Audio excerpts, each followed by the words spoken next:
Hello and welcome everyone to the re-recording of Cinema Smoketography. I'm your friendly neighborhood hookahologist. Joining me today is... I am the co-host, Isaac Gonzalez. What's going on, everybody? You know what, Isaac? I hate that we have to re-record these things, but now we know better to fucking check our audio before we do so. Honestly, like, the one time we don't check our audio is the one time it fucks us. Dude, I felt like I got fucked without any lube. Like, this is some bullshit. Yeah, like, oh man, when you told me that earlier, I was just like, fuck, dude. Okay, I guess we have to fucking re-record this, you know? And now here we are, you know, we just finished re-recording Dragon Ball Superhero. Now here we are. What are we here to talk about now? The Survivor. The Survivor? Prey. Not gonna take it. Yes, we're talking about Prey. I know we're about 2 weeks late into this, but to be fair, Isaac was dying of the Rona. Yes, I was. I was almost dying. I made it. Here I am, you know? Good job. Still Very got proud a of you. little bit of a cough here and there, but other than that, I'm good. That was good. I mean, I luckily, when we recorded and the next day you found out, so I was kind of like irritated. I took a test. I was fine. Disinfected the entire fucking house. But no, like it sucks that we have to redo this, but at the same time, it's like we don't get a lot of time together anyways. Yeah.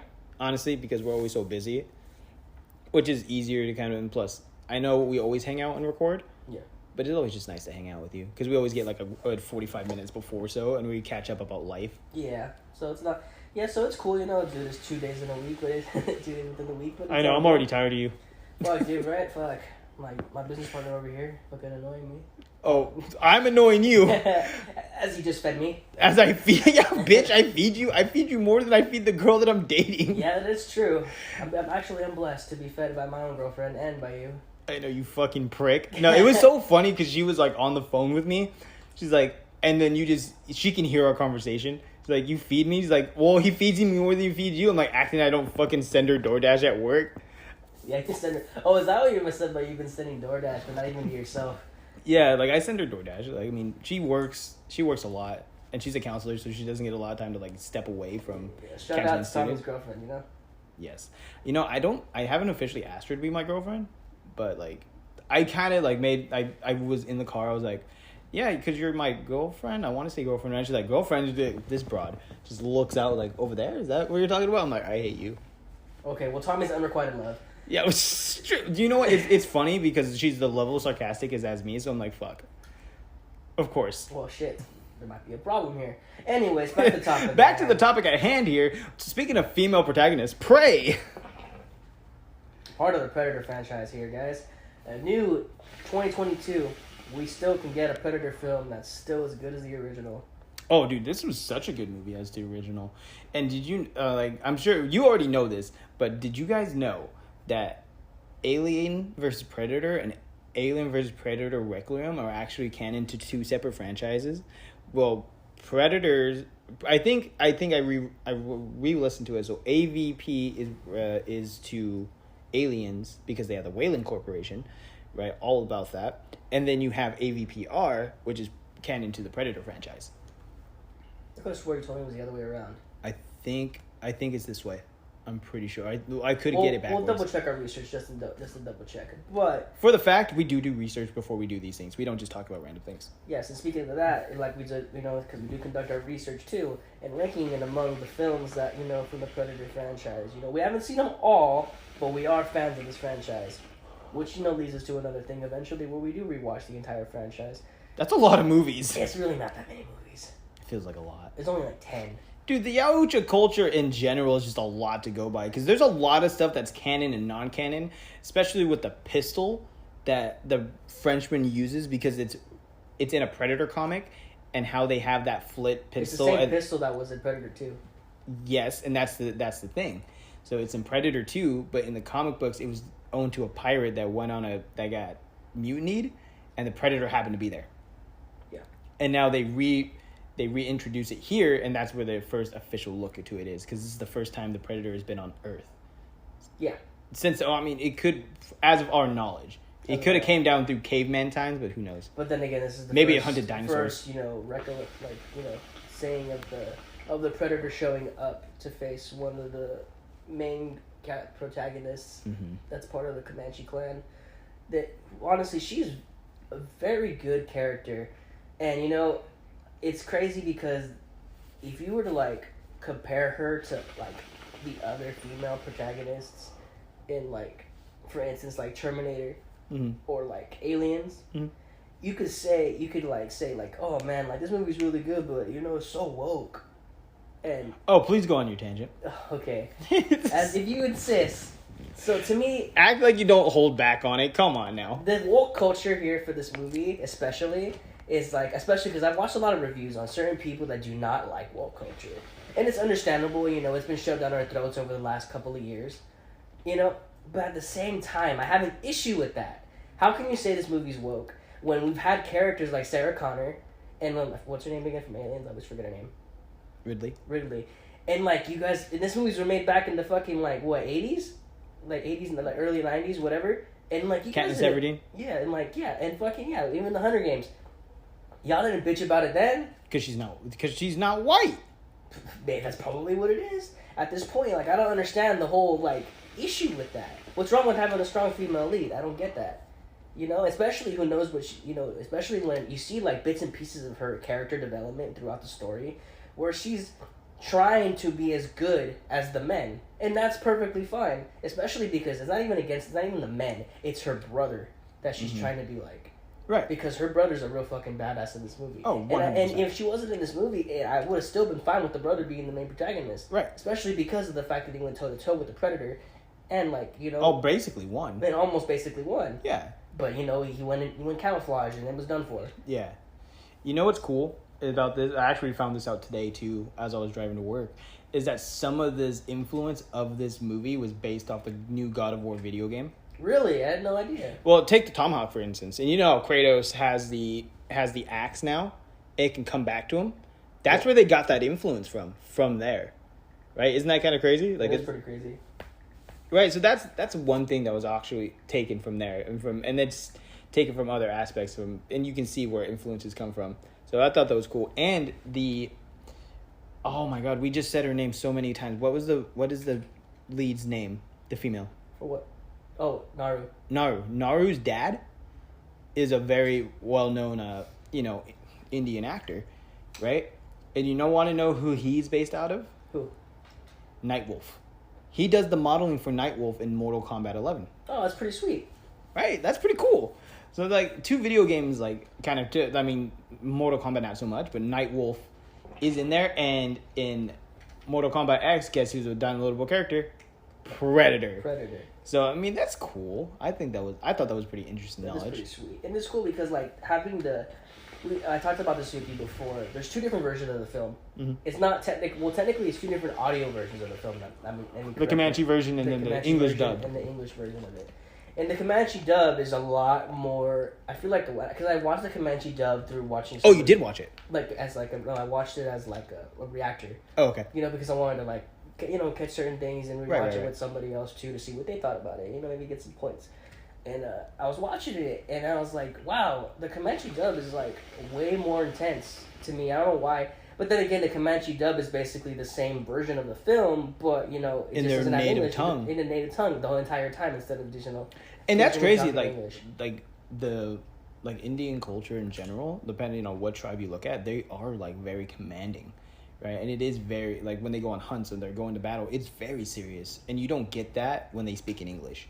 But when you get their native tongue to it, it just sounds so much different and so much more impactful. Let's take Japanese subbed and dubbed for a second, right? Yeah. Look how more intense my main thing is always Naruto, right? Look how Naruto and Sasuke get way more dramatic than the English dub. It's like, Naruto! Sasuke! But it just sounds more, dramatic. And I think that can be across anything. I'm pretty sure if they watched our English movies in English, they'd think the same thing. Yeah, probably. Right? Because if we watched a Marvel movie in, like, say, fucking Japanese, it probably wouldn't sound the same. Probably wouldn't. Right? A lot of the tones wouldn't get it. And but that's also what because they're accustomed to seeing it that way. Yeah. But you get what I mean. Like, it doesn't sound like the same points won't get across. And having that Comanche version to get their different feels of Which it. is a nice touch, if you ask me. No, I think that's great. I think when it comes to certain things like that, they should do more of it. But did you notice the lack of the plasma caster? Yes. You know why that is? Why? Oh, you know why this is, but but for those of them who don't, the the Yautja species, also known as the predators, what we dub them here on Earth, is that the lack of the plasma caster, you get a plasma caster when you become a blooded Yautja. And you only become blooded when you fight your ultimate enemy as a culture, and that is the xenomorph. So once you get the xenomorph, when you kill a xenomorph, you are granted the plasma caster. That's why you see in AVP, when the humans grab their plasma casters, they go for them because that's their property, and they've slayed a few xenomorphs, so they've earned it. So that's the lack of the plasma caster just shows that this feral predator, as he's been dubbed, is that he is not blooded, and he just went on a hunt, and he's hunting other smaller prey to get. I'm assuming to get ready for that. Yeah, he's getting ready for something. Yeah, because obviously, we see this guy literally punch a bear with no fuck. Kills the wolf, no problem. At first we thought he killed the water buffalo, but we find out later that the water buffalo was killed by the Frenchmen. Yes, they're by the fur hunters. Yeah. And then the fur hunters themselves, like, they try to use Naru and her brother to lure the predator because they also know something's going on. Yeah, so they know there's a big animal out there that they're trying to catch, and little be known it's the predator. Lo and behold. Mm-hmm. So I was doing some research myself because I like watching kill counts. Sure. On Predator, like, and you said there's stuff too, other horror yeah. franchises. And I was looking at the kill counts for like all these movies, and you want to know there's actually a list from Screen Rant that actually ranks the amount of how many kills. You know what? I don't follow Screen Rant that much because I've noticed a lot of. Well, I mean, depends on what you're looking at. Screen Rant's actually not that accurate. Yeah, but it's no disrespect to Screen Rant. I watch them all the time. But based on what they've said, this is their opinion on how much there is, and it kind of seems like it's fairly accurate if you actually go back and watch these movies. Sure. And it can make a lot of sense. So like they have them ranked from all 7 films. Oh, there's only 7? Yeah. I thought there was more. No, there's only 7. Okay. Predator movies. Okay. Without counting Requiem or AVP. So Predators is number 7, okay. and there's only 16 kills. Okay. You go back to look at Prey, which is number 6. There's only 23 kills in total. Okay. Which is actually a little bit compared, because I feel like so many more people died. I don't think it's just people. But it felt like a lot kills, more though. death. It wasn't about the kills, though. It was about the whole premise of the entire story. Sure. So I could see why it was like that. And then you go to number 5, which was... Oh, actually, never mind. There is only 7 franchises. Alien vs. Predator only had 32 kills. Okay. And then you go to number 4. Predator 2 had 45 kills. The Predator had 58 kills. Alien vs. Predator Requiem had 75. Okay. Yeah. So they are counting those two. So there's only 5 with the count of the spinoff. Yes, there's only 5. So in Predator 1987 only had 76 kills. One more than the Predators. Wow.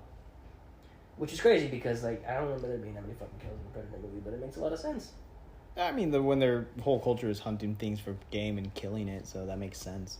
But overall, what did you feel about the Predator here? Like, what did you think about this Predator? I actually like this Predator compared to others because, for one, lack of the plasma caster overall. Because it's in their culture, they deem it as an unhonorable weapon to use and only use for last resorts, and mostly against xenomorphs because they're so deadly. Right? This Predator, I felt like had a lot of stuff to learn, and he was kind of picking up on them. He was kind of like a newbie. Yeah, that's what I'm saying. He was an unblooded. Still a badass. But so he was still very unblooded. That's what they call him. Yeah. So, and that you can see, like, let's take Predators, for instance. They learn, they adapt. And he was doing it on the fly, like, trying to pick out how to hunt these Comanche warriors. Because, like, what I love the most is, like, oh, we got him. Like, no, he's got us. Right? By using the sights and everything like that. So that was really cool. What I really liked, too, is that the lack of the thermal detonator. Yeah. That's what another cool thing was, because he didn't have that gauntlet on him either. So in the Yautja culture itself, you gain more weaponry as you complete more hunts.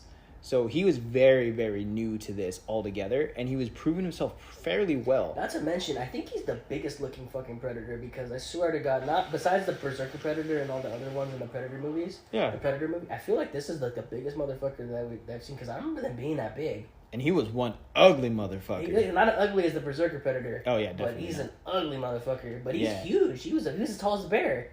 And Yeah. I don't remember the other Predators being that tall.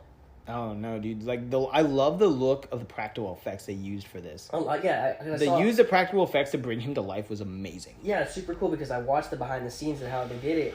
And how the guy that was in the costume, like, you know, you had the face itself, but he could barely see.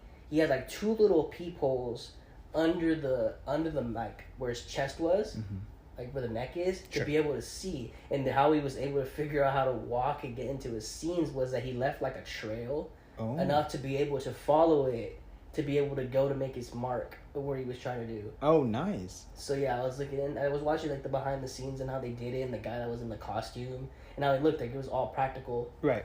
So it was pretty sweet. That was pretty cool. I mean, and that's what I like about some of these newer movies. They're going less on CGI and more on practical effects.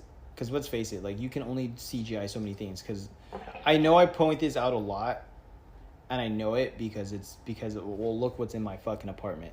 Star Wars does it all the time, and they prove that 95% CGI is terrible. Yeah, I can agree with that. Yeah, you know what I mean? Like, I hate to point that out almost every podcast, but that is genuinely an idea of see what is good in technology, what's not. The use of practical effects is really well done here, and what I thought was really good.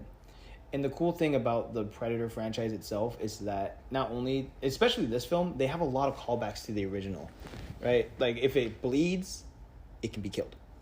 Like, that's a famous line given the Flint pistol from Predator 2. There's a lot of callbacks to it, and it's like a love letter and giving us something that we like. Because the last Predator movie, what was it, Predators? Yeah. Did terribly, and that's what just shows how... Probably not as bad as The Predators in 2010. I don't see Predators. I like though, but the thing about it is that I think it maybe had. I like the concept of it. Yeah, the concept was cool, but it was the characters that were in this movie that were so fucking unlikable. Especially the main character for the entire story. Mm-hmm. A lot of fucking what's the word? A lot of fan service to a lot of callbacks from all the movies, and they just didn't stick. Right. It's the way he did the lines and the way he went about it. I just was not a fan of the character that they had as the main character. No, I can see that, but no, like this whole thing itself, like when it goes back and like you said in our last recording, back to basics. Yeah, what works, and you've seen what worked in the original Predator, and not showing him as much because I think like more often they show him a lot more just to get the point across that he is the villain. No, like back to basics and how he was cloaked 95% of the time. I did also like if they had a skull mask instead of, the actual metal mask. And it was cool to see him collecting the bones of, like, his prey that he killed, which is cool. Right, and it's not like it is different from every Yautja culture, because the Yautjas have a few different clans. Obviously, when you reach Grand Elder or Grand Chieftain or whatever they call it, you sit on the mothership. And that's and then you have the jungle predators, you have the street predators, and the predators who go after other predators, like they have a lot of different aspects to it. And they all look a little instinctively different. Let's just take the Berserker Predator, for instance. He was crazy big and looked totally different than the original Predator that was in there, which is from the Jungle Clan. Yeah. You know what? It sounds like the Predators just have, like, the whole Konoha kind of feel to it. The village hidden in the jungle, the lost tribe, stuff like that. Like, I don't know. Yeah, I can see what you mean. I think I'm making a lot more anime references just because we did our Dragon Ball review. It's still fresh in the minds here. But no, overall, like, I think this was a great film.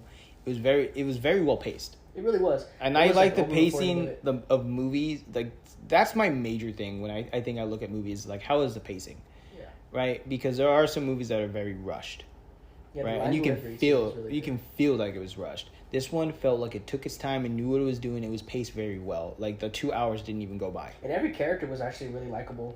Yeah, and they were pretty well developed too. Like in the sacrifice scene with the brother, like you injured the lion, that was your kill.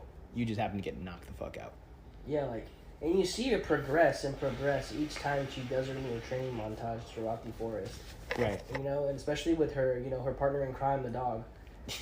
And he was like, a really key character because, like, I was like watching this movie. I'm like, I swear to God, they better not kill the dog the entire time, and the dog ended up making it. Yeah, but that's what I'm saying. Like, this movie felt well placed. The characters were really likable. Like, it's a very good movie to watch. It's really nothing that's gonna be. It's like a good guys' night movie. I like to call it. We can all just sit back. Because let's face it, when me, you, and German get together, we never know what to fucking watch. And we always try to find something. we just end up watching an old movie anyways, and we always find something that's enjoyable. I feel like this would be one of those movies for movie night. Yeah, I feel like you know what I mean. Like I feel like it's a highly recommended movie that I have anybody want to watch. Yeah, because it's badass. It's fucking cool to see. You know, it's like we're having Predator in fucking 2022. Yeah. Like, how fucking cool is that? Who do you want to see the Predator fight? Because he's fought a lot of people. He's fought Batman. He's fought Superman. I really want to see him fight the Mighty Morphin Power Rangers. Fucking Predator versus Saitama. Okay, I seen this on TikTok, but I want to know your opinion. Who would win in a fight, Predator or Kevin from Home Alone? Kevin gets him 24 hours of prep time.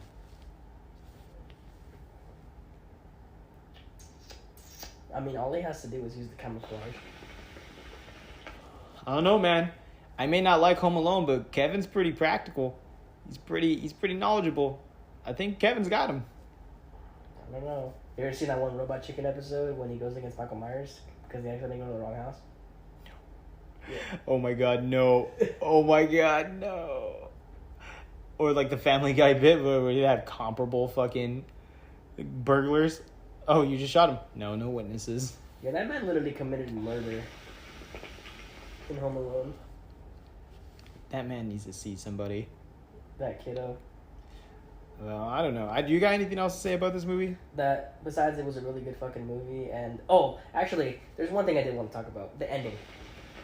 So, as I've been watching reviews myself, and it seems to me like a lot of people... Not me, I didn't have a problem with it, honestly. I thought it was, you know, it was cool. You know, but a lot of people that I've, like, watched the critics on it had a big problem with the ending. You know, and I kind of tried hearing their viewpoints as to why. And, okay, I guess... But a lot of it had to do with the fact that the way she ended it, you know, when he fell into the mud pit, which was, like, major fucking foreshadowing. Oh, how it felt like a cheap win. A cheap win, yeah. Fuck no, it wasn't. It was a fucking smart-ass play. You know, and, you know, in like, the fact that the helmet, the massive technology that they have can't recognize it's a predator. I guess. You know? And I guess that makes sense, but that does, I mean, and when you think about it, though, like, you really wouldn't think that the predator would, like, the mask itself wouldn't be able to detect the predator they were shooting at? Mm-hmm. I don't know. I think that's just minor nitpicking. I think it wasn't smart. I mean, how else would you fucking end the movie, though? I don't know. Exactly. Spear to the chest? I don't even think that. Yeah, no, I don't know. Tomahawk to the skull? I don't know. But either way, like, I don't think it was a cheap win. I think it was a pretty smart win. Yeah, because I forgot, how did Arnold Schwarzenegger beat the Predator the first time? He didn't blow him up. He blew himself up. Yeah. He blew himself up, and Arnold had enough time to go there. Oh, speaking of which, you know, speaking of that, is that how the Predator likes to take out fucking people with that? I was watching Death Battle, where I got some of my information on the Predator before I started doing my own research, is that Predators really hate, like, honorable. They have an honor code, and they love their honor killing.